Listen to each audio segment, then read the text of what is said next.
Ir-relazzjoni bejn Malta u l-Iżrael u l-paċi u s-sigurtà fil-Mediterran u l-Lvant Nofsani kienu l-punti ewlenin fl-laqgħa fl-Iżrael bejn il-Ministru għall-Affarijiet Barranin Carmelo Abela u l-Prim Ministru Ministru tal-Affarijiet Barranin Israeljan Benjamin Netanyahu.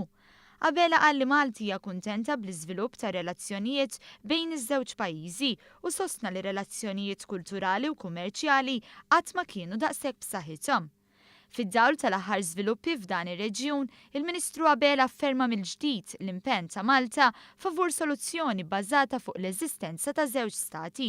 F'dan il-kuntest tenna li l-istatus futur ta' Ġerusalemm għandhom jaqblu fuq u bejniethom l-Iżrael u l-Palestina permezz ta' negozjati ta' paċi bejniethom. Kooperazzjoni għaddejja kemm fil-qasam kummerċjali, interessi kummerċjali fuq iż-żewġ naħat kif ukoll anke l-qasam kulturali u allura li jqarreb anke lill-popli flimkien. U rridu nkomplu nibnu fuq ir-relazzjonijiet tajbin diġà li jeżistu. Waqt iż-żjara tiegħu il-Ministru żar il-Yad Vashem, iċ-ċentru kommemorattiv uffiċjali tal-Iżrael li jfakkar lil vittmi tal-Olokawst. Hemmhekk poġġa kuruna tal-fjuri f'isem il-Gvern u l-poplu Malti.